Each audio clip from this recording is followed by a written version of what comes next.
Bismillahirrahmanirrahim. Bismillahirrahmanirrahim. Assalamualaikum warahmatullahi wabarakatuh. Alhamdulillahi hamdan katsiran tayyiban mubarakan kama yuhibbu rabbuna yardah.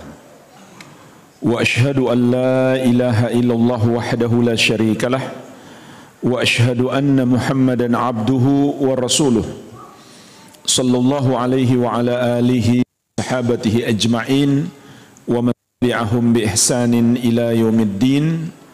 Amma ba'd. Fa ikhwani fid din wa akhwati fillah, kaum muslimin wal muslimat, bapak-bapak dan ibu-ibu sekalian, saudara-saudariku yang saya cintai dan saya muliakan, rahimani wa rahimakumullah. Allah Subhanahu wa taala senantiasa mencurahkan rahmatnya kepada kita sekalian, menghadirkan di dalam hati kita bahwa mungkin Ramadan tahun ini adalah Ramadan terakhir kita. Maka itu akan membantu untuk lebih semangat dalam beribadah. Itu sangat mungkin terjadi. Lihatlah di sekeliling kita. Berapa banyak saudara-saudara kita, kenalan-kenalan kita di bulan-bulan Ramadan tahun-tahun sebelumnya masih bersama kita, tapi mereka sudah tidak ada lagi. Maka sangat mungkin Ramadan kita tahun ini adalah Ramadan terakhir kita. Kita semuanya tidak tahu kapan dipanggil oleh Allah Subhanahu wa taala. Dan Allah mengingatkan kita,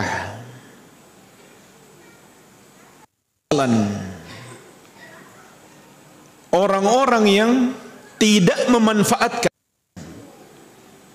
waktu kehidupan untuk berbekal. Allah Subhanahu wa taala berfirman, wa an mimma razaqna min qabli an ya'tiya ahadakumul maut fayaqula rabbi laula akharni ajal. Dan bersedekahlah kalian dari rezeki yang kami anugerahkan kepada kalian sebelum datang kematian kepada salah seorang dari kalian. Kemudian dia bermohon dengan penuh penyesalan. Kapan dia bermohon ini? Di hari terakhirnya di dunia. Saat maut datang jemputnya, apa yang dia minta kepada Allah?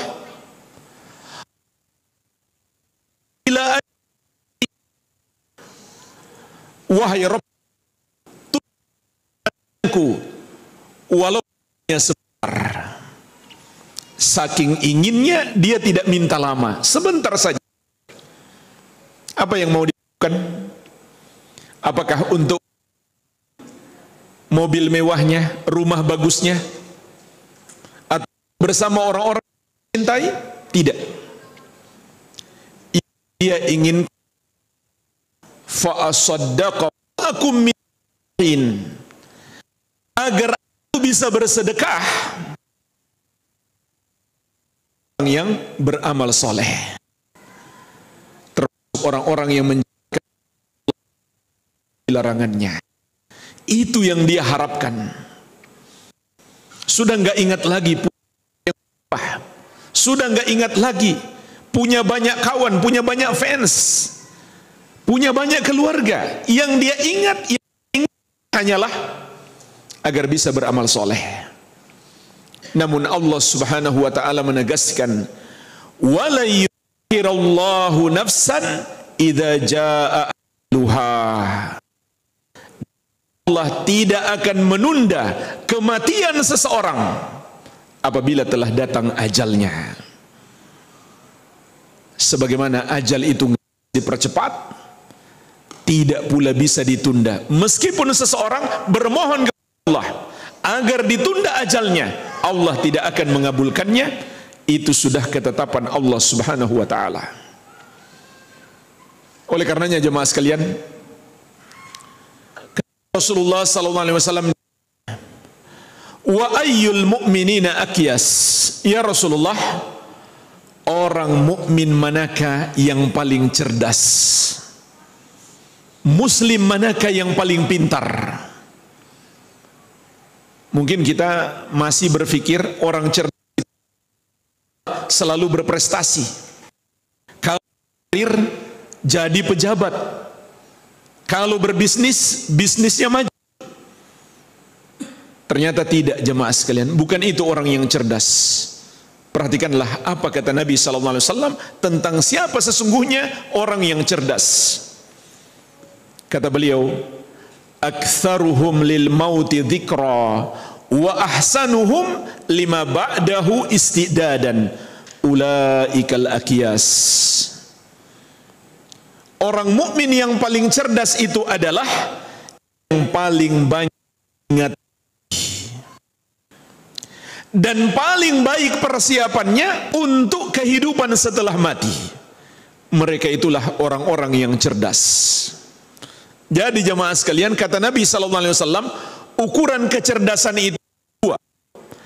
Yang pertama, ingat mati. Makin banyak ingat mati, makin cerdas. Dan ini juga perintah Nabi sallallahu alaihi wasallam. Beliau bersabda, "Aktsiru dzikra hadhim." Perbanyaklah mengingat pemutus segala kelezatan dunia ini. Ini perintah dari Nabi sallallahu alaihi wasallam. Perbanyak ingat mati. Enggak peduli dia masih muda, sudah tua. Nabi sallallahu alaihi wasallam perintahkan perbanyak ingat mati. Tidak ada jaminan anak-anak muda masih bisa hidup sampai tua.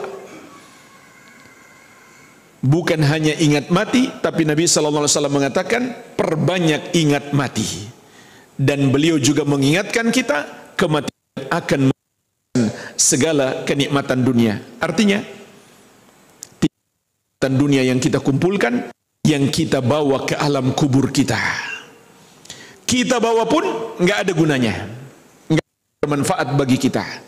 Yang bermanfaat hanyalah amal-amal soleh kita. Dasar yang kedua, dan inilah inti kata Nabi sallallahu alaihi wasallam, berbekal untuk kehidupan setelah mati. Inilah orang yang cerdas. Ingat mati, maka dia berbekal. Dia kumpulkan bekal-bekal yang terbaik. Dia siapkan bekal-bekal terbaik untuk perjalanan panjang di kehidupan setelah mati. Jemaah sekalian, kalau saudara kita, dia telah merencanakan hidupnya, dia telah merencanakan bisnisnya 20-30 yang akan datang. Bisnisnya sudah merambah ke berbagai, dan dia tinggal santai terima uang, maka kita katakan dia cerdas. Maka ketahuilah, orang cerdas yang sebenarnya, yang memikirkan, yang merencanakan hidup tahun ke depan, 1000 tahun ke depan, 5 tahun ke depan, yaitu dalam hidupnya di alam kubur dan di kehidupan kekal abadi di negeri akhirat setelah dibangkitkan kelak. Itulah sesungguhnya orang cerdas. Maka jemaah sekalian, mengingat mati, seharusnya semangat untuk mempersiapkan bekal-bekal yang terbaik. Dan ini berlaku untuk semua ibadah. Sehingga Rasulullah SAW juga pernah mengatakan, idza qumta fi sholatika fasolli sholata muwaddi. Kamu hendak solat, Solatlah seperti orang yang setelah solat akan mati. Itulah nasihat Nabi sallallahu alaihi wasallam kepada kita. Hadirkan di hati kita, mungkin ini solat terakhir. Maka jemaah sekalian, kiaskan ini pada kiaskan juga kepada bulan Ramadan yang tinggal menghitung hari ini. Mungkin ini kita agar kita berusaha semaksimal mungkin. Karena jemaah faktanya sangat disayangkan, banyak orang masih terjerumus dalam perbuatan sia-sia di bulan Ramadan. Bahkan contoh itu apa?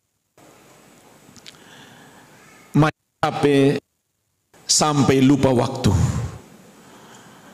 Jamaah sekalian, kita kadang nggak kerasa, cuma gerak-gerak jempol saja 2 jam habis waktu nonton video-video pendek.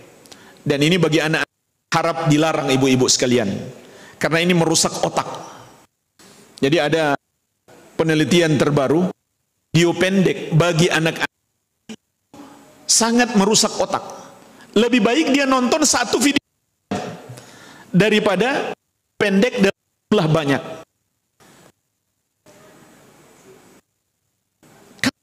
Tonton hal yang manfaat, menonton nasihat atau manfaat. Tapi kalau hiburan bahkan maksiat, menampakkan lawan jenis yang seharusnya kita lihat. Bukankah Allah mengingatkan kepada kita dalam Al-Quran, mu'minina yaguddu min yahfadhu furujahum, katakan kepada laki-laki hendak mereka menundukkan dan memelihara lawan. Artinya kita boleh melihat lawan yang bukan pasangan kita, tundukkan pandangan. Nabi SAW punya seorang adik sepupu yang bernama Al-Fadl bin Al-Abbas bin Al-Talib. Beliau adalah saudaranya Abbas. Ini anak muda di masa Nabi SAW. Ketika sedang bersama Nabi SAW di musim haji, tiba-tiba lewat wanita cantik. Maka anak muda ini matanya langsung, apa yang dilakukan Nabi SAW ketika melihat itu? Beliau pegang, dialihkan ke arah lain. Sampai seperti itu jamaah sekalian. Dipegang kepalanya, alihkan ke arah lain. Dan Nabi SAW juga mengingatkan, innama lakal ula, bagimu hanya yang pertama. Artinya pandangan pertama kan nggak sengaja, maka kamu nggak berdosa. Tapi kalau kamu biarkan pandanganmu kan, maka itu adalah suatu dosa. Apa yang muncul di video-video di medsos hari ini? Kebanyakan maksiat. Ini juga berlaku sebaliknya. Perhatikan lanjutan. Wa kullil mu'minati yaghdudna min absarihinna wa yahfadna furujahunna. Katakan juga kepada para wanita yang beriman, hendaklah mereka menundukkan sebagian pandangan mereka dan memelihara kemaluan mereka. Tapi hari ini ibu-ibu menonton seakan itu hal yang biasa. Padahal Allah suruh tundukkan pandangan, jangan dilihat. Dan ingat, saat sedang puasa dan di bulan Ramadan, dosa menjadi lebih besar. Kenapa? Karena seakan kita tidak memuliakan bulan Ramadan, dan seakan kita tidak menghargai Allah yang telah menolong dengan mengikat setan-setan. sehingga setan-setan tidak bebas menggoda kita, tapi kita masih juga berbuat maksiat. Dosanya menjadi lebih besar karena Ramadan bulan yang mulia. Sama dengan tempat yang mulia. Kalau ada orang bergibah di luar masjid, itu besar. Tapi kalau dia lakukan di dalam masjid, dosanya lebih besar.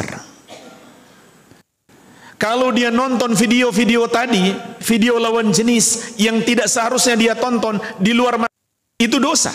Tapi kalau dia tonton di dalam masjid, dosanya lebih besar. Begitu pula di tanah haram, di Makkah dan Madinah, berbuat dosa padanya menjadi lebih besar. Demikian pula jemaah sekalian, bulan yang mulia, waktu-waktu yang Allah dosa padanya menjadi lebih besar. Namun sangat disayangkan masih banyak orang yang terjerumus dalam kesia-siaan dan dosa. Bahkan jemaah sekalian, ada hal-hal yang sia-sia di luar Ramadan malah tidak mereka lakukan. Justru di bulan Ramadan mereka lakukan. Contoh apa? Main kartu dari ba'da tarwih sampai sahur. Ini lagi maksiat. Meskipun nggak pakai taruhan. Kalau pakai taruhan menjadi judi. Sekedar main kartu saja nggak pakai taruhan itu sudah termasuk dosa. Ini banyak terjadi. Menjelang berbuka menghabiskan waktu dengan jalan-jalan. Padahal mungkin ini Ramadan terakhir kita. Apakah kita mau menyadari saat maut sudah datang? Baru kita meminta kepada Allah, Rabbi laula akhartani ila ajalin qarib, wahai Rabbku, tundalah kematianku walaupun hanya sebentar. Saat itu jemaah sekalian, jadi selalu hadirkan di hati kita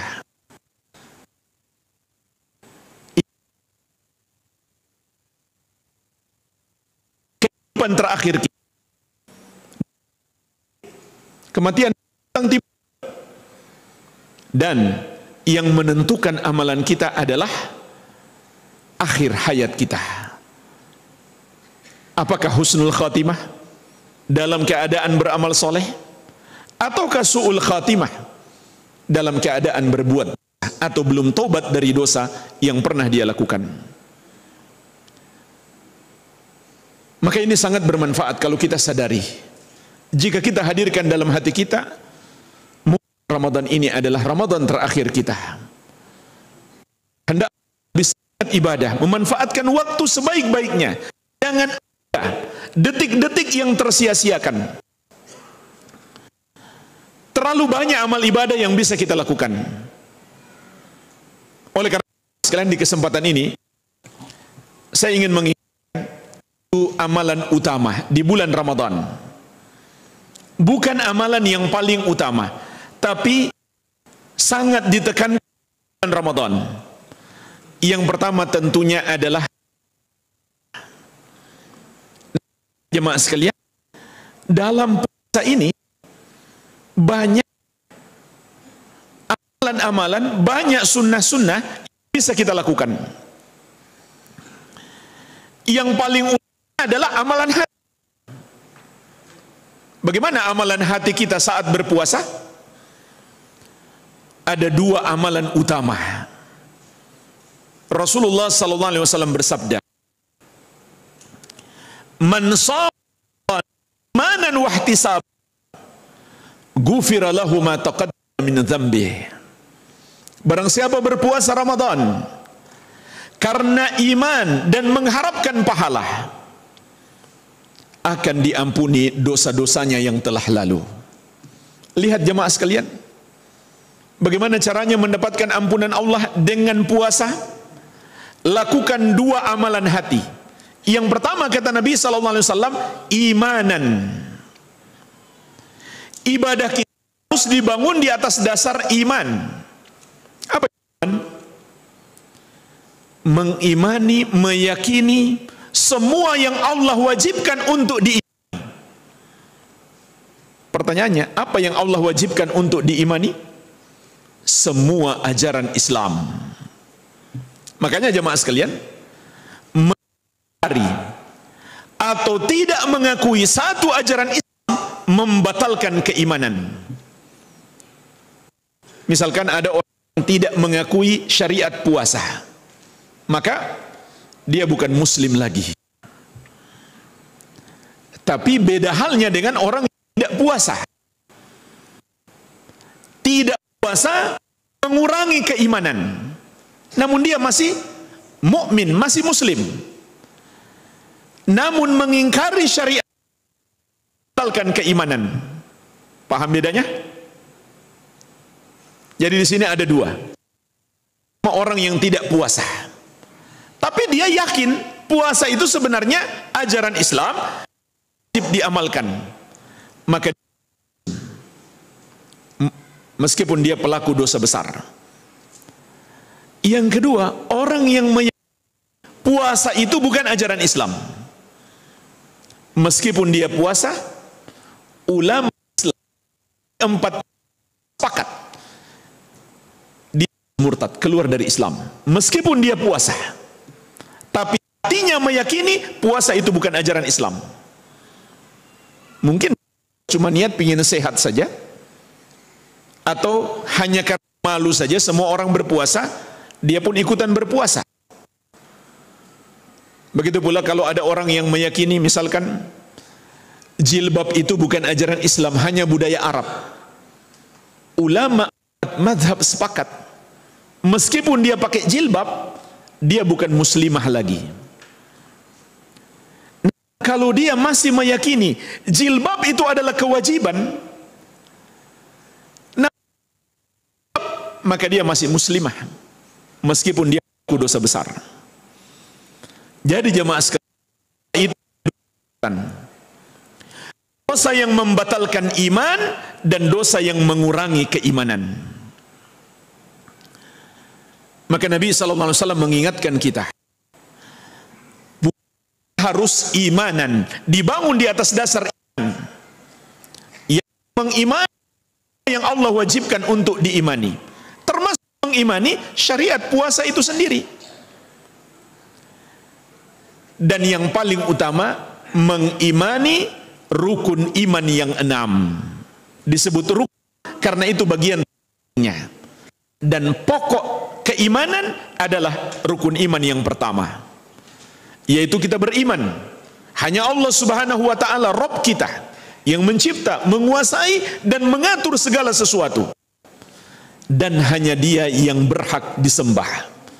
Semua yang disembah selain Dia adalah Allah, tidak benar. Ini pondasi keimanan. Ini amalan hati saat kita sedang berpuasa. Yang kedua, kata Nabi SAW, saban, harus dengan hisab, mengharap pahala hanya kepada Allah Subhanahu wa ta'ala. Tidak ada yang mengatakan ikhlas itu enggak berharap apa-apa. Dalam hadis ini Rasulullah SAW perintah kita, kalau mau dapat ampunan Allah, berpuasalah dengan mengharap pahala dari Allah. Apa maksudnya? Dimasukkan ke dalam surga dan diselamatkan dari api neraka. Itu yang harus menjadi tujuan kita berpuasa, agar Allah mengampuni kita, lalu memasukkan kita ke dalam surga, menyelamatkan kita dari api neraka. Itulah yang disebut dengan ikhlas. Kenapa disebut ikhlas? Karena kita berharap hanya kepada Allah. Oleh karena itu, berharap kepada makhluk merusak keikhlasan. Apakah berharap harta dari makhluk atau sekedar berharap pujian? Berharap, itulah yang apa istilahnya? Riya. Orang ada kepada Allah, dia pingin dilihat orang agar dipuji orang, namanya, atau sum'ah. Dia pingin diperlihatkan kepada orang, lalu dia dipuji oleh mereka, itu namanya sum'ah. Sama dengan riya. Jadi jemaah sekalian, bukan sembarang, tapi harus disertai dengan amalan hati ini, iman dan ihtisab, mengharap balas Allah Subhanahu wa taala. Juga sampai Nabi SAW juga menjelaskan kepada kita hakikat puasa adalah yang bisa mencegah kita dari perbuatan yang haram.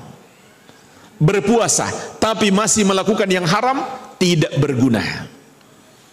Sebagaimana sabda Nabi SAW, "Man lam yada' qawla zur wal amala bihi wal jahla, falaysa lillahi haja fi an yada'a ta'amahu wa syarabahu." Barang siapa tidak meninggalkan ucapan yang haram, perbuatan yang haram, dan kejahilan.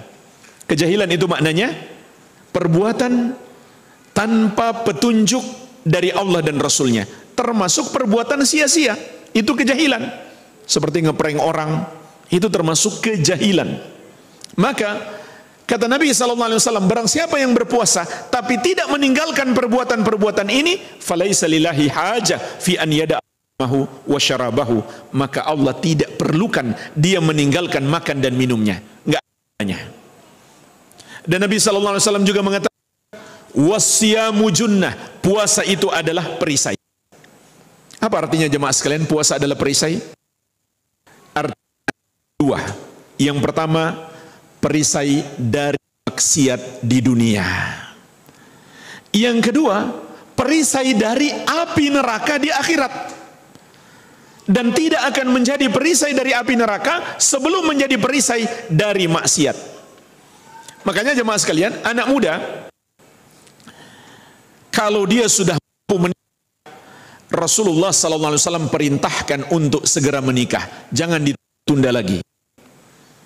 Apa kategori mampu itu? Dua saja. Pertama, sudah bisa berhubungan suami istri. Biaya nikah. Biaya nikah ke KUA paling berapa sekarang? 500.000 cukup ya? Untuk disahkan di KUA. Yang mahal kan karena bikin acara besar. Kalau cuma sekedar akad nikah di KUA tidak mahal. Bahkan mungkin gratis sekarang. Gratis mana? Ada tarifnya? Ada. Baik. Jadi kalau ini dua kriteria mampu menikah. Kata Nabi SAW, anak muda kalau sudah punya kemampuan segera menikah. Gimana? Kata beliau, puasa. Ya syarah syabab, man istata'a minkumul ba'ah falyatazawwaj. Siapa di antara kalian yang sudah mampu menikah, hendaklah segera menikah. Artinya jangan lagi. Segera menikah. Jadi anak-anak muda kasih tahu ya, ayah dan ibu. Kata Nabi SAW, segera menikah. Faman lam yastati fa alaihi bisyam fa innahu lahu wija. Yang tidak mampu menikah karena puasa perisai baginya. Sebelum kata Nabi sallallahu alaihi wasallam, aghaddu lil basar wa ahsanu lil farj. Karena menikah menundukkan pandangan sehingga dia tidak melihat wanita yang tidak halal baginya dan lebih memelihara kemaluan. Bisyam fa innahu lahu wija. Maka siapa puasa, karena puasa itu akan menjadi perisai baginya. Perisai dari yang haram, perisai dari perbuatan yang haram. Artinya jemaah sekalian, kalau kita berpuasa namun masih melakukan yang haram, belum kita dapatkan tujuan berpuasa. Dan puasa yang tidak bisa mencegah kita dari perbuatan yang haram tidak akan mengantarkan kita menjadi orang-orang yang bertakwa. Padahal tujuan puasa adalah lakum tattaqun, agar kalian bertakwa. Itulah sebabnya banyak orang melalui bulan Ramadan, namun setelah Ramadan tidak perubahan, atau perubahan hanya sebentar di bulan Ramadan saja, Masuk bulan Syawal, dia kembali lagi seperti keadaan semula. Karena dia dari jemaah sunnah dalam adalah kita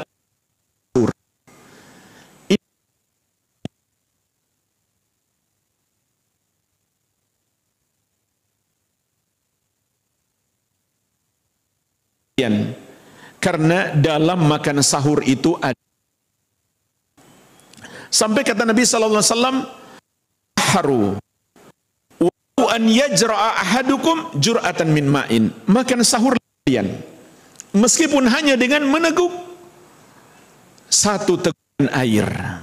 Jadi andai kita kenyang, tetap usahakan makan sahur meskipun hanya minum.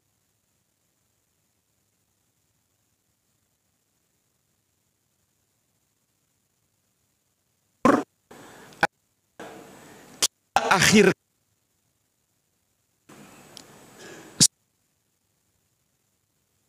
iftar, buka puasa, dan akhirkan makan sahur. Jadi akhirkan makan sahur itu kapan? Zaid bin Thabit radhiyallahu anhu ketika berapa jarak antara makan sahurnya Nabi dengan sholat subuh, qadru khamsina ayah, baca 50 ayat. Kata para ulama itu kurang lebih 10 menit. Artinya 10 menit sebelum itu sahur.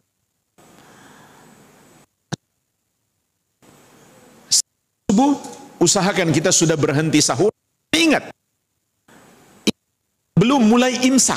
Imsak kan artinya menahan, tidak melakukan hal yang membatalkan. Mulainya itu adalah pada waktu subuh. Sebagaimana kulu washrabu hatta yatabayyana lakumul khaytul abyadu minal khaytil aswadi minal fajr. Makan dan minumlah kalian sampai menjadi jelas benang putih dari benang yang hitam, yaitu munculnya waktu fajar. Adakah menu yang disunahkan saat makan sahur? Ada. Kata Nabi sallallahu alaihi wasallam, "Masahurul mu'min at-tamar." Sebaik makan sahur orang yang beriman kurma. Dan ingat, disebut makan sahur karena dilakukan di waktu sahur. Kapan waktu sahur itu? Mulai pertengahan malam sampai akhir malam. Mulai terakhir sampai waktu subuh. Berarti kalau kita makan sebelum pertengahan malam dengan niat makan sahur, itu belum menjadi makan sahur karena belum waktunya. Dan juga dianjurkan makan sahur bersama-sama.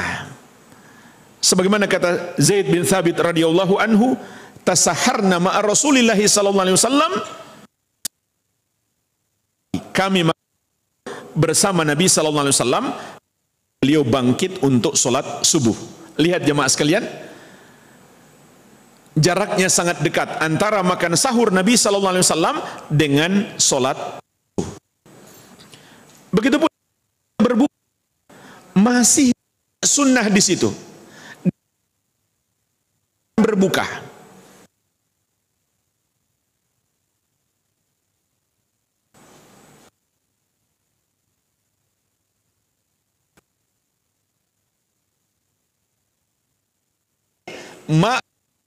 Manusia akan senantiasa gerakan berbuka. Coba jemaah hadis ini. Manusia akan senantiasa berada dalam kebaikan selama buka puasa. Apa hubungannya? Kebaikan kita, kebaikan hidup kita, keberkahan hidup dengan menyegerakan berbuka puasa. Hubungannya adalah kita menyegerakan berbuka puasa berarti kita mengikuti Nabi Muhammad sallallahu alaihi wasallam. Disitulah letak keberkahan hidup kita. Kalau kita tidak mencontoh beliau, maka tidak akan berkah kita. Kita hanyalah mengikuti Muhammad sallallahu alaihi wasallam. Adakah menu yang disunahkan ketika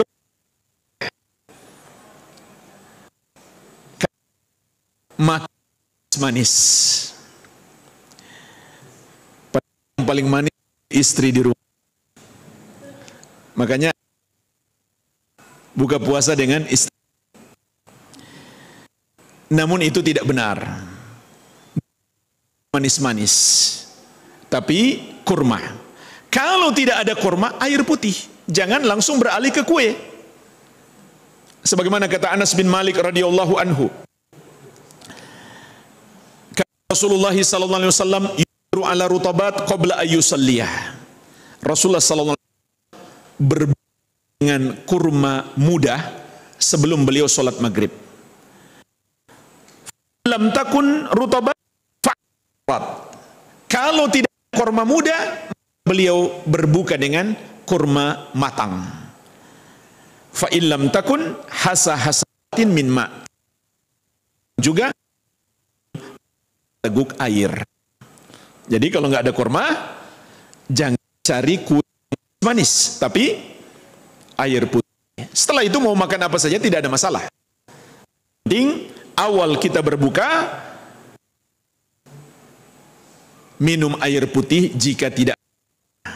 Ini kelihatan sepele saja, tapi di dalamnya ada kebaikan yang karena Nabi sallam.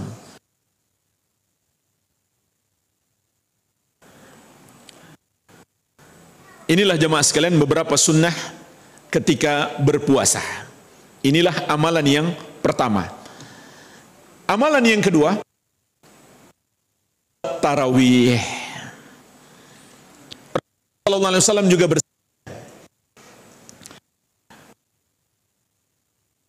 bersabda, imanan wa ihtisaban ghufira lahu ma taqaddama bih. Barang siapa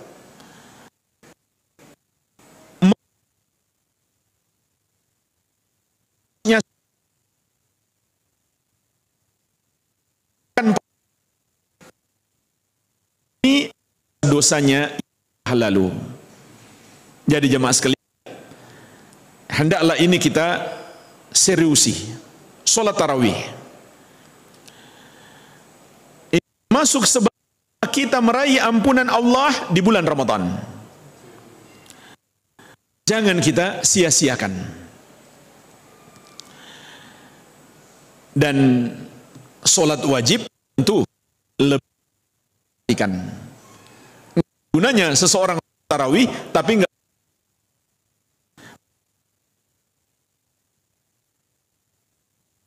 apa? Karena meninggalkan salat wajib termasuk kekufuran. Rasulullah sallallahu alaihi wasallam bersabda, "Al-ahdu alladzi bainana humus shalah, faman kami dengan mereka adalah salat. Barang siapa maka dia kafir."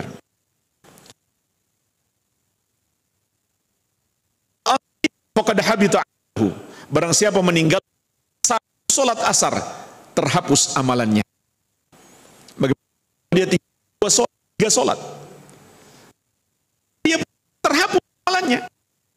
Tidak ada gunanya dia salat tarawih kalau tidak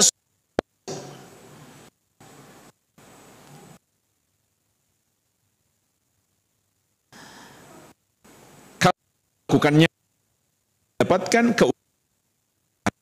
Sama seperti puasa. Kata Nabi sallallahu alaihi wasallam, tarawih itu harus dilakukan atas dasar imanan. Iman kepada Allah dan kepada apa yang disebutkan untuk ini. Yang kedua, ihtisaban, mengharapkan pahala dari Allah Subhanahu wa taala. Dan juga jemaah sekalian masih ada syarat lain. Harus Nabi Muhammad sallallahu alaihi wasallam. Kalau tidak, telah mengingatkan kita, man amila amalan laisa alaihi amruna fahuwa raddun. Barang siapa mengerjakan satu amalan daripada dari kami, tidak diterima tapi tidak seperti sallallahu alaihi wasallam. Salat tarawih dengan cepat. Ini tidak sesuai petunjuk Nabi sallallahu alaihi wasallam. Tidak, maka tidak sah. Tumaknah itu rukun salat. Daripada salat. Kalau itu bisa ditutup dengan rukun salat, lupa atau sengaja, salatnya tidak, dan bisa ditutup dengan sujud sahwi. Enggak akan bisa. Salatnya tidak. Salah satu rukun adalah menang salat. Salat, beliau baru masuk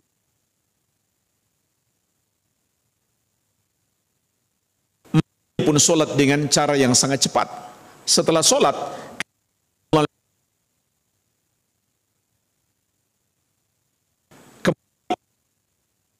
belum salat, dia salat lagi, masih cepat.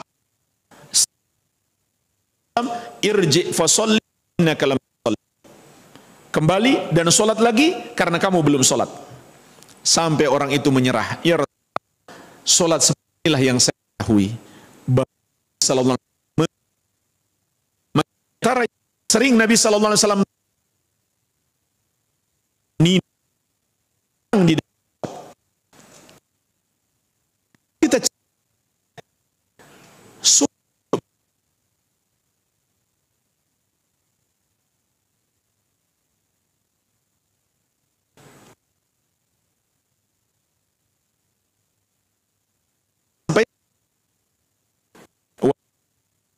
aja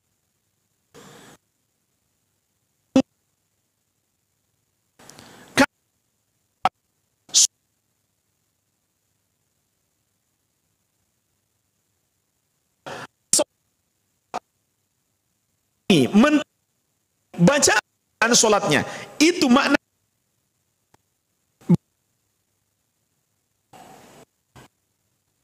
melayang-layang.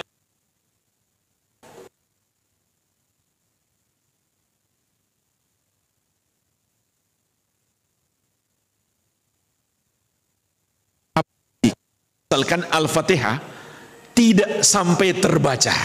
Karena pernah nonton sebuah video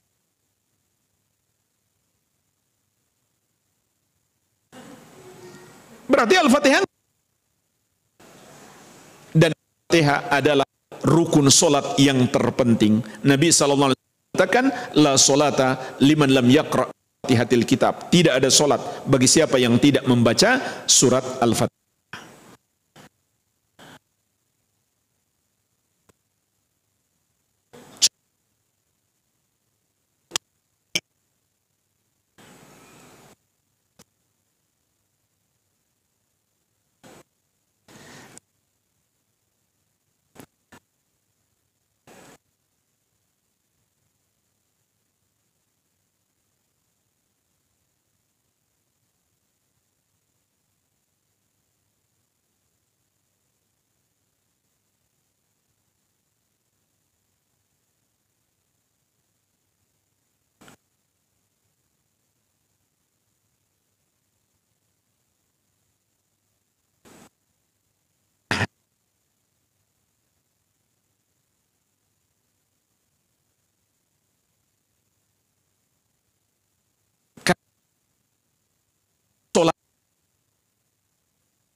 Sholat.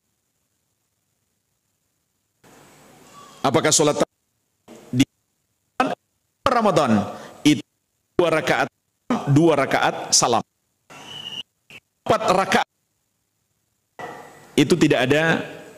Nabi SAW kan demikian. Seakan-akan padahal tidak, karena Aisyah SAW sholat 4 rakaat itu istirahat. Bukan baru salam, tidak. 2 rakaat salam, 2 rakaat salam. Cuma di rakaat keempat istirahat. Sunnah. Juga jamaah sekalian, sunnah yang sangat agung, pahalanya sangat besar, namun orang menyepelekan, yaitu sholat tarawihnya bersama imam sama pahalanya besar. Nabi sallallahu alaihi wasallam, innahum imam hatta yansarif di balatin, sesungguhnya siapa yang sholat tarawih bersama imam sampai imam, maka ditulis baginya pahala sholat semalam penuh. Subhanallah.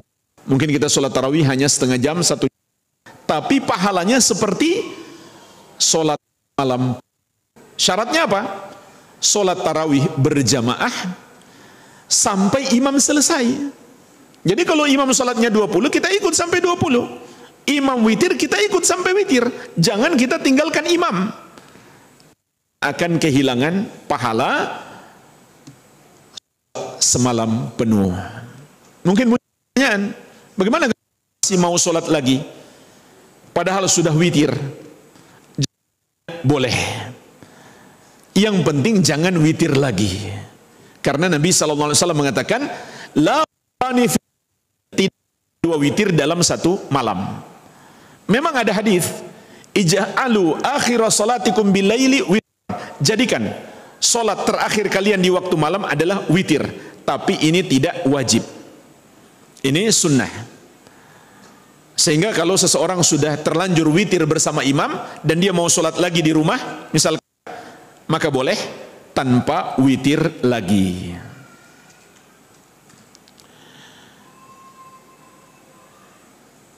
Dan juga sekalian ada sunnah khusus ketika tarawih dan kita sholat witir 3 rakaat, maka di rakaat pertama kita membaca Sabbih Rabbikal A'la, rakaat yang kedua surat Al-Kafirun, rakaat yang ketiga surat Al-Ikhlas. Dan sholat witir yang 3 rakaat itu bisa sekaligus 3 rakaat tanpa tahiyat awal, 1 salam. Bisa salam 2, kemudian 1 rakaat salam. Ini beberapa sholat kita sia-siakan. Kemudian yang ketiga jamaah sekalian, termasuk amalan sangat dikhususkan di bulan Ramadan adalah membaca Al-Quran dan mempelajari tafsirnya. Ini sangat ditekankan di bulan Ramadan. Karena Ramadan adalah bulan Al-Quran, sebagaimana firman Allah Ta'ala, Syahrul Ramadan alladhi unzila fihi al-Quran hudan linnasi bayyinatinal huda wal Quran. Bulan Ramadan, bulan diturunkannya Al-Quran sebagai manusia. Ayatnya menerangkan tentang petunjuk dan pembeda antara yang benar dan yang salah. Maka Allah menurunkan pada bulan Ramadan Al-Quran, menunjukkan Ramadan adalah dan kata Hurairah, kana ya'ridu Nabi kulla amin marrah. Malaikat Jibril datang kepada Nabi sallallahu alaihi wasallam di bulan Ramadan untuk membacakan Al-Quran dari sampai akhir.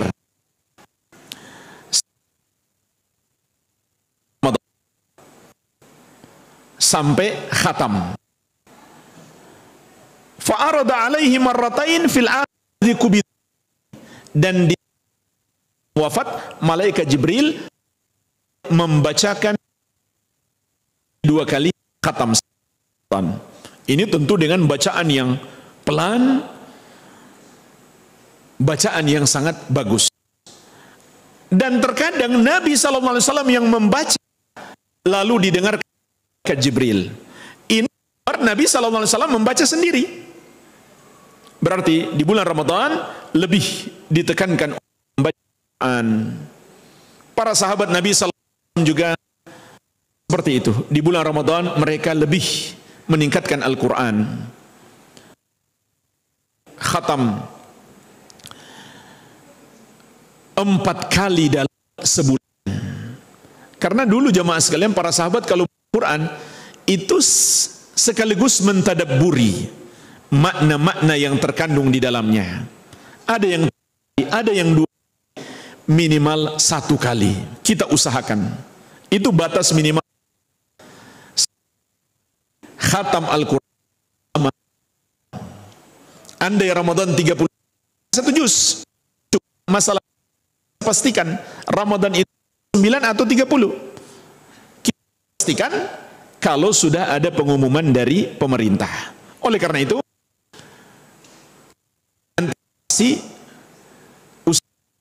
di hari ke-29 kita sudah 30 juz. Dan itu sangat mudah. Kalau 1 juz 1 hari, karena 1 juz itu hanya 10 lembar. Lagi dalam sholat 5 waktu hanya 2 lembar saja. 4 halaman. Selebih daripada itu, maka bisa lebih dari sekali dalam sebulan Ramadan. Begitu pula membaca tafsirnya, mempelajari tafsirnya. Ini lebih ditekankan lagi di bulan Ramadan. Di antara yang sangat saya sarankan adalah tafsir As-Sa'di atau As-Sa'di. Ini tafsir yang sangat mudah. Kalau kita mau lebih lagi, tafsir Ibnu Katsir. Hendaklah kita lebih fokus mempelajari Al-Quran di bulan Ramadan. Membaca terjemahan saja itu yang tepat, karena seringkali dalam Al-Quran itu tidak mewakili maknanya. Makanya hendaklah kita pelajari tafsirnya. Walhamdulillah, sudah banyak buku terjemah Al-Quran. Yang keempat, amalan yang sangat ditekankan di bulan Ramadan adalah memsedekah. Sangat ditekankan di bulan. Dalam hadis yang diriwayatkan Al-Bukhari dan Muslim, radhiyallahu anhuma, beliau mengatakan, anna Rasulullah sallallahu alaihi wasallam ajwadan nas wa ajwadu ma yakunu Ramadan. Rasulullah sallallahu alaihi wasallam adalah orang yang paling dermawan, orang yang paling suka berbuat baik. Dan di bulan Ramadan beliau semakin dermawan, semakin suka berbuat baik. Kemudian di masa hidup Nabi sallallahu alaihi wasallam, bukan beliau yang mengenal orang yang paling kaya. Bahkan Nabi sallallahu alaihi wasallam hidupnya tidak berlebihan. Meskipun tidak bisa dibilang miskin, tapi beliau bukan orang yang kaya raya. Bahkan pernah 2 bulan lamanya rumah beliau tidak ada yang bisa dimasak. Mereka makan apa? Hanya air. Ada orang-orang yang dikenal dengan kekayaan di masa Nabi SAW. Contoh Abu Bakar, Utsman bin Affan, Abdurrahman bin Auf radhiyallahu taala anhum ajma'in. Tapi Nabi SAW mengalahkan mereka dalam sedekah. Nabi SAW yang disebut oleh para sahabat ajwadun nas, orang yang paling dermawan. Wa kana ajwadu ma yakunu fi Ramadan. Dan beliau akan semakin dermawan di bulan Ramadan. Jadi jemaah sekalian, hendaklah kita tingkatkan sedekah di bulan Ramadan. Termasuk sedekah yang sangat dianjurkan adalah memberi makan orang yang berbuka puasa ataupun orang yang makan sahur. Karena kata Nabi sallallahu alaihi wasallam, "Fattara sha'iman kana lahu mithlu ajrihi ghaira annahu la yankusu min ajri sha'imi syai'an." Barang siapa memberi makan orang yang berbuka puasa, maka dia akan mendapatkan pahala puasanya tanpa mengurangi pahala puasanya sedikit pun. Jadi bayangkan kalau dia ngasih buka puasa kepada 100 orang. Dia dapat pahala puasa 100 orang tanpa mengurangi puasa mereka. Sama dengan sahur. Nah, ini juga perlu diperhatikan karena kebanyakan orang hanya ngasih buka puasa, sahur nggak dikasih. Padahal pahalanya sama. Juga akan mendapatkan pahala orang yang berpuasa itu. Nabi SAW bersabda, "Man jahaza ghaziyan fi sabilillah faqad gaza." Siapa membantu orang yang berjuang di jalan Allah, maka dia telah ikut berjuang. Begitu pula barang siapa membantu orang yang berpuasa, maka dia telah ikut berpuasa. Termasuk jamaah sekalian, kita bantu, kita sedekah kepadanya untuk persiapan lebarannya. Sehingga dia nggak mikirkan lagi, bagaimana nih lebaran, bagaimana anak istri. Sehingga dia bisa fokus ibadah. Itu tujuan kita bersedekah kepada orang miskin bulan Ramadan. Agar nggak pusing lagi untuk bekerja, harus bekerja serabutan, cari kerja ke sana ke sini, tapi lebih fokus ibadah. Makanya jemaah sekalian, kalau ngasih sedekah jangan tanggung-tanggung. Kalau perlu kita hitung kebutuhannya 1 tahun, kemudian berikan. Itu bagi dia. Dan dia tahun depan bukan termasuk orang yang berhak menerima zakat. Kenapa? Dia punya modal untuk dia kembangkan usahanya. Maka itu sedekah yang lebih baik. Di bulan Ramadan kita dianjurkan untuk meningkatkan sedekah. Jangan kita sia-siakan kesempatan emas ini. Berikutnya yang keberapa sekarang? Yang kelima.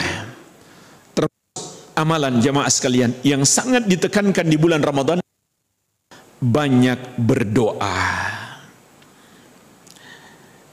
Di dalam Al-Quran ada 5 ayat. Ayatus siyam, ayat puasa. Mulai dari ayat 183 surat Al-Baqarah sampai 5 ayat ke depan.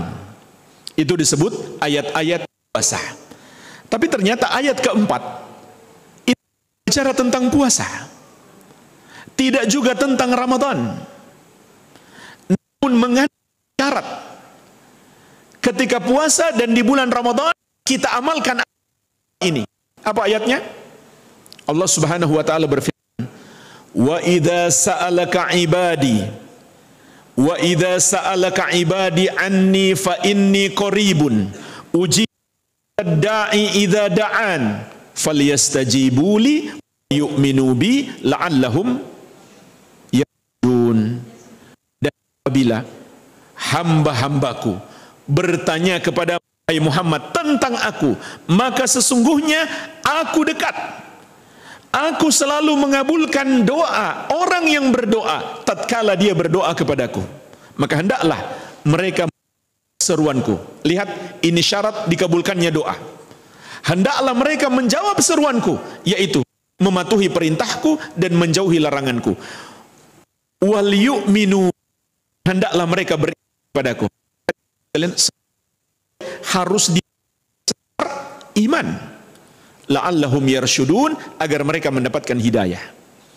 Ayat ini kaitannya dengan puasa dan Ramadan secara zahir, tapi hakikatnya sangat baik, yaitu ketika Ramadan, tatkala sedang puasa, kita dianjurkan banyak berdoa.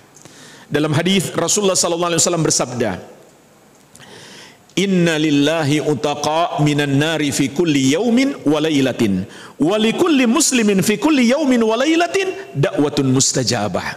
Sesungguhnya Allah memiliki hamba yang dibebaskan dari api neraka di setiap siang dan malam bulan Ramadan, dan setiap muslim ada doa yang pasti dikabulkan di setiap siang dan malam bulan Ramadan. Juga Rasulullah sallallahu alaihi wasallam bersabda, "Da'awatin la turat." Ada 3 doa yang tidak akan ditolak, pasti dikabulkan. Yang pertama, da'watul walid, doa orang tua untuk anak. Berarti jangan sekali-kali doakan yang buruk untuk anak kita, pasti Allah kabulkan. Hati-hati. Karena anak kita sedang nakal, tetap doakan yang baik. Dan kita sebagai anak juga hati-hati, jangan menyakiti hati orang tua. Ceplosan, dikabulkan. Juraij, ahli ibadah, tertimpa musibah gara-gara doa ibunya. Padahal dia ahli ibadah. Itu pun sengaja buat salah sama orang tuanya. Karena dia dipanggil oleh ibunya, dia nggak menjawab. Padahal dia sholat sunnah. Tapi dia bimbang, mau jawab apa teruskan sholat. Harusnya kalau dia sholat sunnah, jawab panggilan ibunya. Karena panggilan ibunya wajib lebih tinggi daripada sholat sunnah. Artinya sholat sunnah harus dibatalkan. Tapi dia nggak jawab karena dia belum tahu hukumnya. Ibunya marah dan mendoakan keburukan. Dia pun tertimpa keburukan pada itu ahli ibadah. Anak ajar ahli ibadah didoakan dia namun karena ahli ibadah Allah mengadanya, tetap Allah berikan pertolongan. Yang wada'watus shaim, ini pembahasan kita. Doa orang yang sedang berpuasa. Maka perbanyaklah doa jemaah sekalian ketika kita sedang berpuasa. Yang ketiga, da'watul musafir, doanya musafir, orang yang sedang melakukan perjalanan jauh. Itu doa mustajab, diantaranya doa orang yang sedang berpuasa. Maka perbanyaklah doa ketika sedang berpuasa. Begitu pula di malam bulan Ramadan. Berikutnya, amalan ditekankan bulan Ramadan, meningkatkan ibadah, dan untuk bisa meningkatkan ibadah sangat dianjurkan melakukan iktikaf. Kata Ummul Mukminin Aisyah radhiyallahu anha, anna an-nabiy sallallahu alaihi wasallam kana ya'takul ashral awakhir min Ramadan hatta tawaffah thumma takafa azwajuhu min ba'dih. Bahwasanya Nabi sallallahu alaihi wasallam melakukan iktikaf di 10 hari terakhir Ramadan sampai Allah mewafatkan beliau. Kemudian para istri beliau masih melakukan iktikaf sehingga. Artinya lihat Rasulullah setiap tahun, setiap Ramadan selalu iktikaf. Tidak pernah beliau tinggal. Sehingga ini bukan sekedar sunnah, tapi sunnah akadah, sunnah yang sangat ditekankan. Nabi SAW masuk untuk iktikaf mulai dari malam 21, berarti sebelum terbenam matahari kita sudah bersiap di masjid. Matahari masuk malam 21. Kapan kita keluar? Pemerintah sudah mengumumkan masuk 1 Syawal. Baru kita keluar dari masjid di hari terakhir Ramadan saat matahari tenggelam. Ini yang di 10 hari atau 9 hari Ramadan 29 full di keluar, kecuali Tuhan manusia, makankah atau mandi atau buang hajat. Setelah itu sampai pun kalian mengantar orang sakit, menengok orang sakit, mengantar jenazah tidak dianjurkan bagi yang iktikaf, kecuali kalau yang wajib baginya seperti keluarganya sendiri. Tapi kalau misalkan hanya tetangga, orang yang iktikaf tidak dianjurkan dia keluar untuk menjenguk orang sakit atau mengantar jenazah. Sifatnya fardu kifayah. Tugas yang tidak sedang iktikaf. Full Nabi SAW beribadah di masjid di 10 hari terakhir Ramadan. Iktikaf, tapi masih harus. Boleh enggak iktikafnya saja sampai pulang, tidak ke rumah tapi langsung ke masjid, atau ke rumah sekedar ganti baju, ambil barang, ambil pakaian, langsung. Apakah boleh seperti itu? Jawabannya boleh daripada sekali. Ya. Lumayan. Cuma memang kita harus setiap hari berniat. Kita masuk, kita berniat, begitu kita keluar habis masa iktikaf kita. Masuk lagi berniat lagi. Begitu caranya. Ini untuk membantu kita lebih fokus ibadah. Dan itu juga boleh. Iktikaf adalah amal soleh. Bahkan tidak ada batas minimal. Meskipun setengah jam. Iktikaf, dapat pahala iktikaf. Asalkan di 10 hari terakhir Ramadan. Kalau iktikaf di selain 10 hari terakhir Ramadan, itu masih ada perbedaan pendapat ulama. Yang ulama sepakati, syariat iktikaf di 10 hari terakhir Ramadan. Hari, tapi itu untuk menjamak, mengqadha. Bayangkan jemaah sekalian, saking pentingnya sunnah ini, ketika Nabi SAW berhalangan, tahun depan beliau qadha, jadi 20 hari iktikafnya.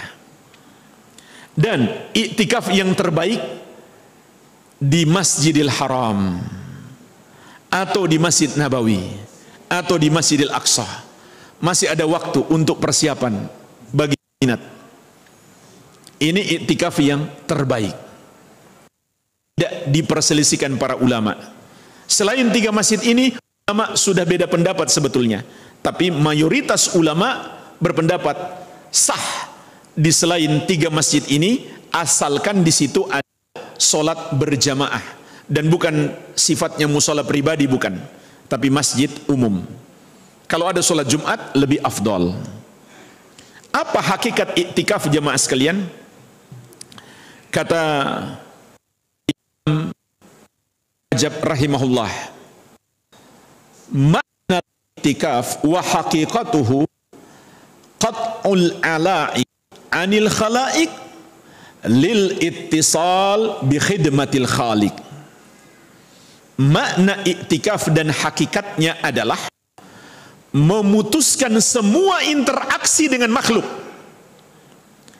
demi fokus ibadah kepada Al-Khaliq, Sang Pencipta Subhanahu wa ta'ala.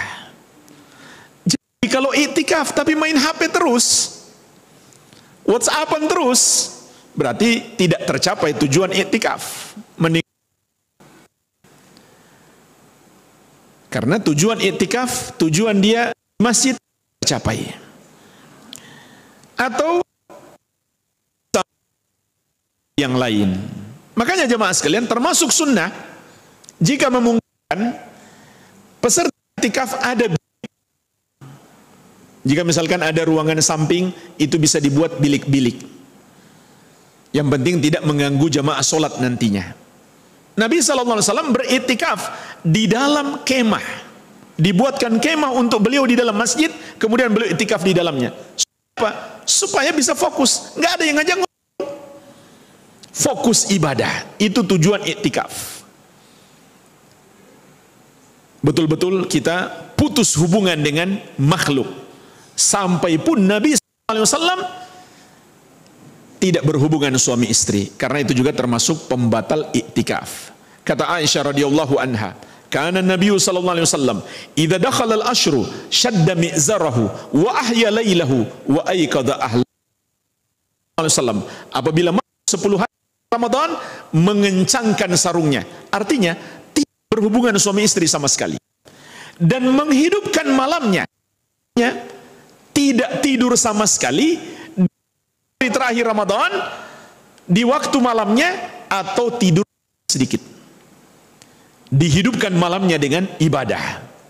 Wa ayqadha ahlahu, dan beliau pun membangunkan keluarganya untuk ikut ibadah. Jadi ini jemaah sekalian, sunnah di 10 malam terakhir Ramadan. Kalaupun kita enggak iktikaf, bisa mengamalkan sunnah ini, yaitu tidak tidur sepanjang malam atau tidurnya saja demi memperbanyak ibadah. Dan target utamanya adalah agar kita mendapatkan Lailatul Qadar. Yang kata Allah Subhanahu wa ta'ala, Lailatul Qadri khairum min alfi syahr. Lailatul Qadar itu lebih baik daripada 1000 bulan. Maksudnya, amalan kita di malam itu pahalanya pada amal selama 1000 bulan tanpa henti. Kalau kita hidup 1000 bulan, 83 tahun 4 bulan, itu nggak mungkin kita isi dengan ibadah semuanya. Tapi 1000 bulan di sini maknanya diisi dengan ibadah seluruhnya. maka ibadah satu malam Lailatul Qadar lebih baik daripadanya. Lebih baik itu berapa? 1001 atau 1002 atau 2000 atau 3000? Jawabannya, bisa jadi Allah lipat gandakan sebanyak-banyaknya kehendak Allah. Masih ada peluang lebih baik dari itu. Makanya jangan kita katakan misalkan malam 1000 tidak tepat, tapi malam yang lebih baik daripada 1000 bulan. Pertanyaannya jemaah sekalian, kapan malam itu? Bisa pindah-pindah waktunya.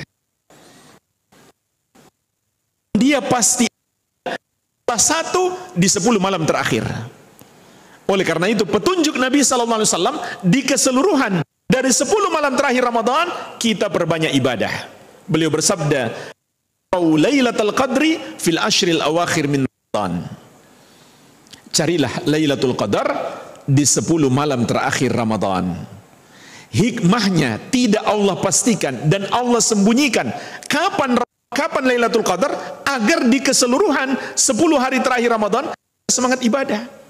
Kalau kita tahu malam 25 atau malam 27 saja kita semangat ibadah cuma di malam itu.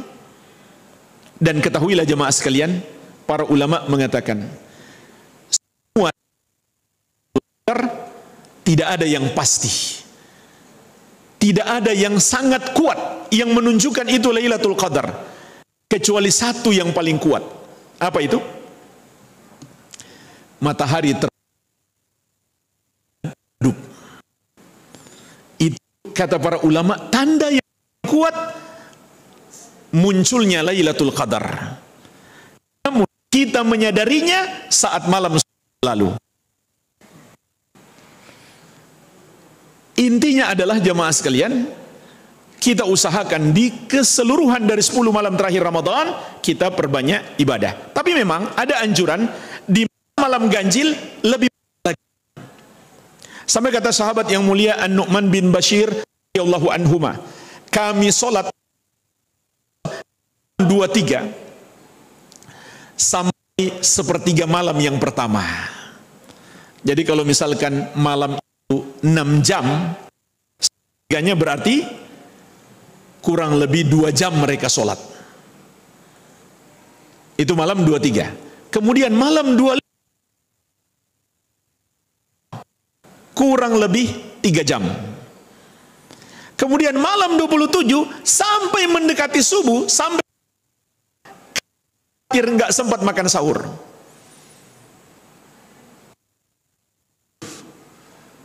Kurang lebih 5-6 jam.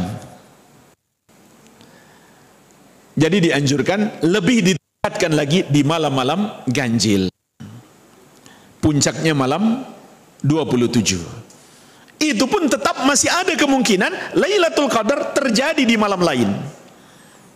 Sehingga sekali lagi kita usahakan 10 malam terakhir kita berusaha semampu mungkin. Sehingga di Masjidil Haram Nabawi, jika masuk 10 malam tarawihnya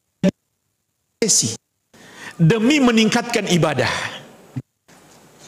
Dan puncak jamaah paling banyak tahun lalu sampai 3 km di Masjidil Haram. Itu luar biasa. Mudah-mudahan kita ini salah satu jamaahnya. Salat tarawih di Masjidil Haram di akhir Ramadan. Sementara kita tinggalkan dulu Darul Razak ya. Jemaah sekalian, perumpamaan 10 hari terakhir Ramadan itu adalah babak final. Sampai kata Imam Ibnul Qayyim, jangan sampai kuda lebih cerdas daripada kita. Karena seekor kuda pacu, dia tahu menjelang finish dia akan mengeluarkan semua supaya bisa menang. Kita pun demikian. 10 hari terakhir itu babak finalnya. Menang atau tidak kita ditentukan oleh babak final. Dan ini masuk dalam hadis Nabi sallallahu alaihi wasallam, wa innamal a'mal bi khawatimiha. Amalan-amalan itu tergantung penutupannya. Artinya meskipun awal baik tapi akhirnya tidak baik, berarti amalannya tidak baik. Meskipun awalnya ada kekurangan, tapi akhirnya kita perbaiki, Allah akan maafkan kekurangan di awal. Sehingga kata Syekhul Islam Ahmad bin Abdul Halim Al-Harrani rahimahullah, al-ibratu malin nihayah la binafsil bidayah. Yang menjadi ukuran adalah sempurnanya penutupan, bukan kurangnya permulaan. Tapi sayangnya di awal Ramadan alhamdulillah masjid penuh. Namun di akhir Ramadan yang penuh adalah mal, pasar-pasar, dan jalan orang pulang mudik. Perlu jamaah sekalian, kebiasaan mudik kita rubah di Idul Adha. Demi bisa lebih fokus ibadah, demi bisa iktikaf. Tunggulah sampai 1 Syawal baru mudik. Atau mudiklah sebelum masuk 10 hari terakhir, nanti iktikaf di kampung. Itu strategi supaya kita lebih fokus di 10 hari terakhir Ramadan untuk ibadah. Tetapi sekalian, kita berada, meskipun kita nggak iktikaf, tetap kita masih bisa memperbanyak ibadah. Sekalipun kita sedang mudik, tetap di perjalanan kita memperbanyak zikir, memperbanyak istighfar, memperbanyak salawat kepada Nabi sallallahu alaihi wasallam, memperbanyak doa, memperbanyak membaca Al-Quran. Meskipun sedang di perjalanan, tingkatkan ibadah di 10 hari terakhir Ramadan. Yang ketujuh jamaah sekalian, yang terakhir termasuk amalan yang ditekankan di bulan Ramadan adalah melakukan umroh. Karena Nabi SAW mengatakan, fa inna umratan fi Ramadan taqdi hajjatan ma'i. Karena sesungguhnya umroh di bulan Ramadan seperti haji bersamaku. Subhanallah, betapa besarnya pahala di bulan Ramadan. Terlebih lagi kita umroh sekaligus iktikaf di Masjidil Haram. Itu nikmat yang sangat besar. Walhamdulillah, inilah pembahasan ringkas 7 amalan yang sangat ditekankan untuk kita perhatikan di bulan Ramadan. Semoga Allah memberikan kekuatan dan kemampuan kepada kita untuk bisa mengamalkannya. Karena Allah yang mampu memberikan kepada hidayah untuk bisa memaksimalkan amalan-amalan kita di bulan Ramadan maupun di yang hidup kita. Wallahu ta'ala a'lam. Alhamdulillahi.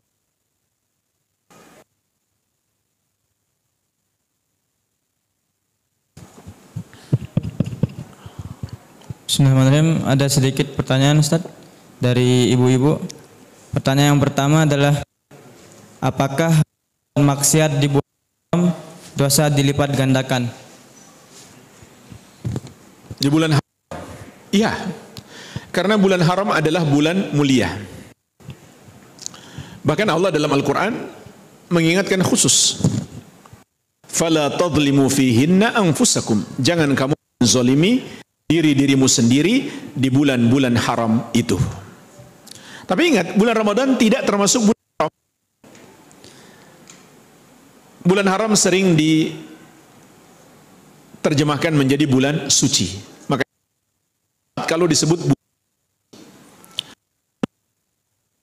tapi tidak termasuk bulan haram.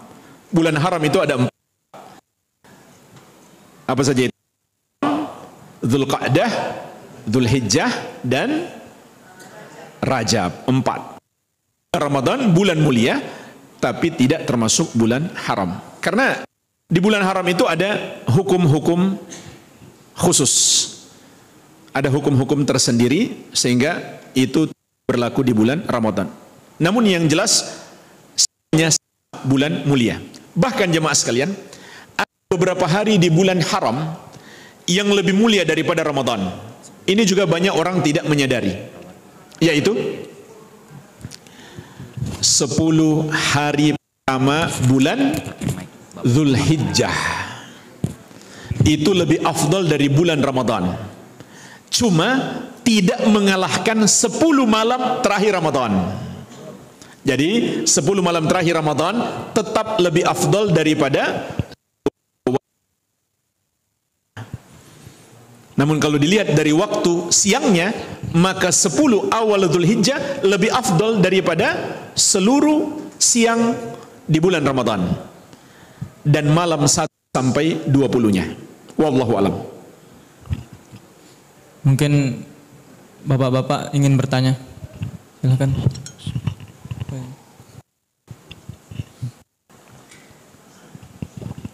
Bismillah. Assalamualaikum warahmatullahi wabarakatuh. Waalaikumsalam warahmatullahi wabarakatuh. Ustadz, mohon petunjuk bahwa pada 10 akhir masjid biasanya ada qiyamul tersendiri. Mohon petunjuknya lebih afdol mana, karena ada 2 ustadz menjadi rujukan. Yang satu disuruh ikut qiyamul lail, yang satu lebih baik baca Al-Quran karena sudah mengikuti sholat tarawih. Mohon petunjuk Ustaz. Baik. Ini berkaitan, apakah sholat tarawih itu ada batasan rakaatnya? Di situ letak pembahasannya. Maka jemaah sekalian,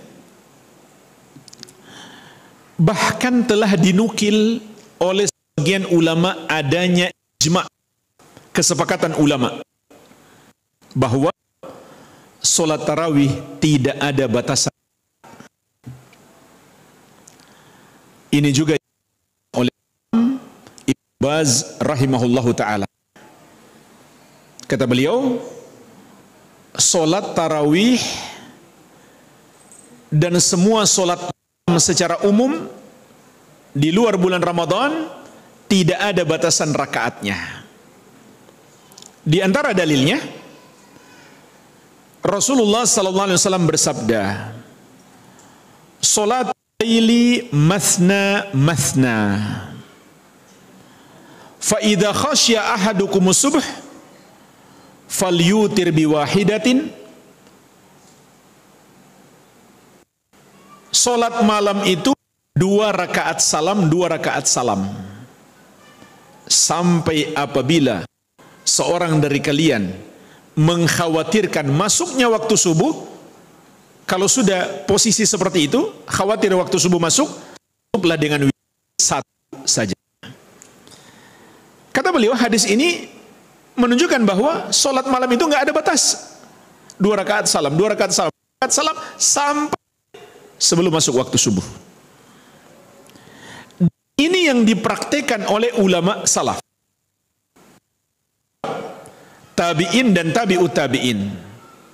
Banyak riwayat yang sahih, ulama salaf melakukan sholat tarawih, ada yang sampai 20, ada yang 40, ada yang lebih, ada yang kurang daripada itu. Sehingga jemaah sekalian, kesimpulannya, kalau mau mengikuti sunnah dalam sholat tarawih ada 2 cara. Cuma kebanyakan kita bikin cara yang ketiga. Padahal yang sunnah itu ada 2 cara. Cara yang pertama, rakaatnya persis seperti jumlah rakaat yang dikerjakan oleh Nabi sallallahu alaihi wasallam, yaitu 11 rakaat. Tapi ingat, terkadang beliau sampai 13. Terkadang. Ini cara yang pertama. Tapi ingat, ini dengan bacaan panjang. Kalau kita 11 rakaat dan bacaannya singkat, itu belum mengikuti sunnah. Jadi jangan merasa sudah mengikuti sunnah. Itu belum. Ini cara yang pertama. Yang dilakukan oleh ulama salaf, sahabat, tabi'in dan tabi'ut tabi'in, yaitu bacaannya pendek tapi rakaatnya banyak. Itu cara yang kedua. Kemudian kita bikin cara yang ketiga. Bacaannya pendek, rakaatnya sedikit. Itulah kita. Dan merasa kita mengikuti sunnah, padahal tidak. Jadi kesimpulannya, tidak ada batasan rakaat sholat. Kita mau sekaligus 20 di awal malam, atau mau dicicil 20 di awal, misalkan 8 di awal, 8 di tengah, kemudian sisanya di akhir, tidak ada masalah. Yang penting masih di waktu malam. Namanya juga sholatul lail, sholat malam. Ini dipraktekkan di Masjidil dari sejak masa yang lama. Di sesi sholat setelah ba'da isya, nanti ada sesi yang kedua lagi demi memperbaiki ibadah di waktu malam. Jadi yang afdal insya Allah adalah ikuti dua-duanya, karena dianjurkan memperbanyak sholat tarawih, memperbaiki kualitas sholat tarawih di 10 akhir. Bahkan sekalian mengatakan pahalanya lebih baik dari 1000 bulan itu hanya sholat tarawih. Pendapat itu ada pendapat sebagian ulama seperti Syekh Al-Allamah Saleh Al-Utsaimin hafidhahullah. Kata beliau, yang maksudnya lebih baik daripada 1000 bulan itu sholat tarawih ya, bukan yang lain. Namun kebanyakan ulama mengatakan semua amalan lebih baik dari 1000 bulan, tapi yang paling afdol adalah sholat tarawih. Jadi tidak mengapa, sangat bagus kalau kita sholat tarawih mau 2 sesi, 3 sesi, karena nggak ada batasan dalam sholat malam. Demikian, wallahu alam. Selanjutnya dari ibu-ibu. Pertanyaannya adalah bagaimana cara bertaubat hutang puasa di masa lalu jika lupa dengan hutang puasa tersebut karena haid?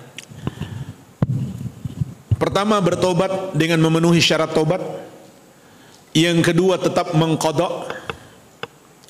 Yang ketiga, ada fidyahnya. Yang pertama, bertobat dengan memenuhi syarat tobat. Syarat tobat ada 5. Syarat pertama, ikhlas karena Allah. Syarat yang kedua, menyesali dosa itu. Syarat yang ketiga, tidak lagi melakukannya. Syarat yang keempat, bertekad tidak akan mengulanginya di masa yang akan datang. Syarat yang kelima, masih ada waktunya, yaitu sebelum kematian datang atau sebelum matahari terbit dari arah barat. Yang kedua, mengqadha. Jadi gimana mengqadhanya kalau lupa? Ya. Dan ambil jumlah terbanyak. Kalau perkiraan antara 30 sampai 40, ambil jumlah 40. Jadi buat perkiraan dan ambil jumlah banyak. Kemudian boleh dicicil. Boleh dicicil dengan kemampuan supaya tidak memberatkan, tidak mengapa dicicil.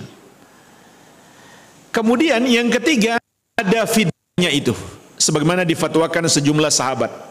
Orang yang tidak mengqadha puasa sampai masuk Ramadan berikutnya, di samping dia harus qadha, dia membayar fidyah juga. Setiap 1 hari puasa yang qadhanya dia tunda sampai masuk Ramadan berikutnya, dia harus memberi makan orang miskin. 1 hari itu dia keluarkan setengah sok bahan makanan pokok, kurang lebih 1,5 kilogram beras. Berarti kalau 10 hari menjadi 15 kilo diberikan ke orang miskin. Dengan begitu juga dia membantu orang-orang miskin yang membutuhkan. Kemudian wallahu alam.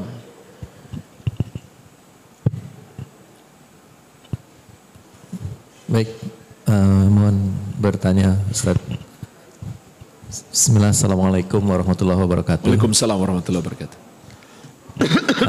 Pertama, ini temanya Masya Allah ya, ngeri-ngeri sedap gitu ya, membayangkan ini Ramadan terakhir gitu ya, sehingga kita tadi betul-betul semangat gitu ya, dan diingatkan kematian seolah kan gitu tadi, dan itulah orang-orang yang cerdas gitu, dan diingatkan juga, mungkin ini bisa di yang tanya sebelah sini Ustaz. Silakan Pak. Ya,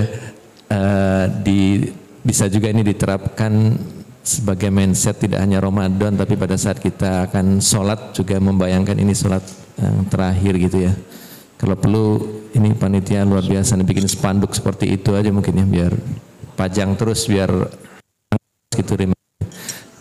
Yang kedua pertanyaan Ustaz, tadi disampaikan tentang pahala orang yang sering dikenal itu bahwa orang yang memberikan makan, orang yang memberikan berbuka kepada orang yang berpuasa itu pahalanya sama dengan orang yang berpuasa tanpa mengurangi pahalanya. Dan kan kalau nggak salah bahkan tidak hanya memberi makan orang yang berpuasa, tapi satu paket sahurnya.